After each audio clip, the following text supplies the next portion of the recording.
Hi, I'm Shanika Center. I'm the Virtual Content Specialist for Middle School Science for multilingual learners and English language learners. These videos this week are going to be student-facing videos that's going to help the students navigate through the Unit 5, Day 11, 12, and 13. This first video is going to help students. It's going to take them through a protocol to create a definition about natural selection. Hi, I'm Shanika Center. I'm the Virtual Content Specialist for multilingual learners and English language learners. Today, we're going to create a definition for the phrase natural selection. This is going to help you work through the lesson objective for Unit 5, Day 11.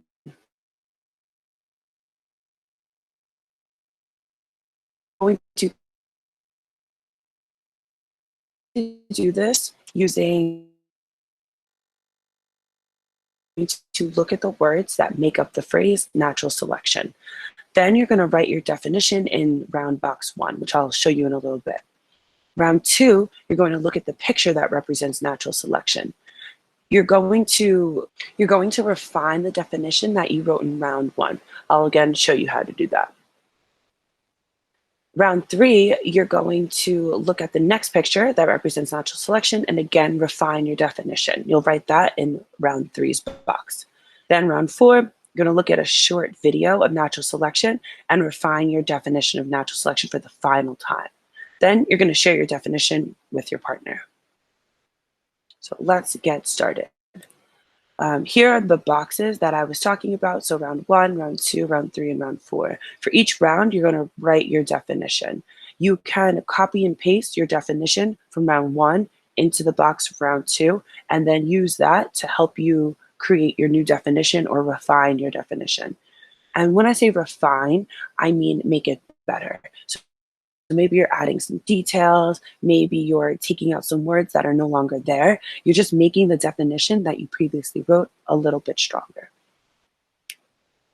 So round 1, you're going to look at these words independently. So the word natural and the word selection. What do you think these words mean combined?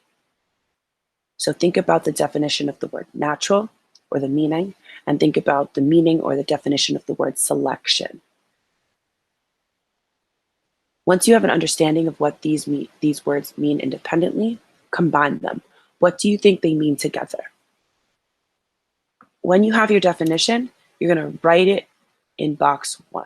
Your first definition does not have to be perfect. You're just starting off this process, and your definition will get better and stronger each round. Okay, round 2. Look at the picture here, and what does it show? Try to not be too specific about this picture. So you may not want to write a natural selection is a giraffe doing something. We're talking about natural selection in a broad sense. This picture is only showing you what natural selection is. So use this picture, the information that you get from this picture, to help you refine your definition.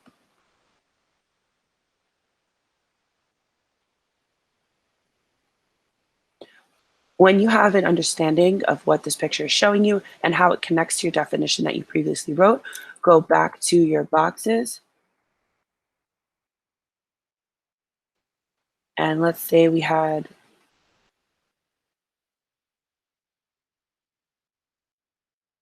you're going to copy your definition and then paste it in the round 2 box. Then you're going to add any new information or take out any old information that you don't think is relevant anymore for this definition. When you're finished, you're going to go to round 3. Now you're going to look at these pictures. What do you think these pictures show? And how do you think this connects to the phrase natural selection?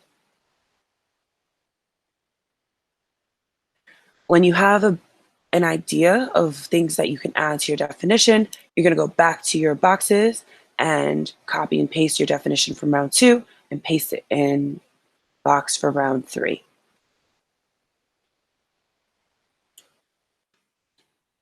Then for the final round, we're going to watch this video. So I'll play this video for you right now. Okay, imagine a coral reef with some little green fish living near it. There's a big fish that lives there too, and he likes to eat the little fish. As with any population, the green fish have their share of variations. Some differences aren't so good, but others can be seen as favorable.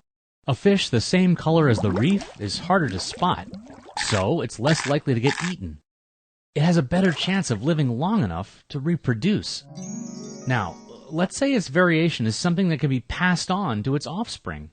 Those that get the new color will have a better chance to reproduce, while the brighter fish succumb to the environmental pressure of being eaten. Over time, the entire population may be the same color as the reef. This system is called natural selection. Darwin also referred to it as survival of the fittest. The fish that match the reef aren't in better shape than the brighter fish. They're fitter in the sense that they're in a better position to survive. These days, biologists don't really use that term because really, natural selection is driven by the death of the least fit. In our example, that'd be those bright fish that the bigger ones are likely to eat. Natural selection is the driving force behind Darwin's theory of evolution. That's the idea that organisms change or evolve over time. Now that we watched this video and you've probably gained a much deeper understanding of the phrase natural selection, you're going to return back to your definition round boxes, copy and paste your definition from round 3, and paste it in the round 4 box. So round 4 is your final definition. When you have your final definition written, you're going to share your definition with a partner.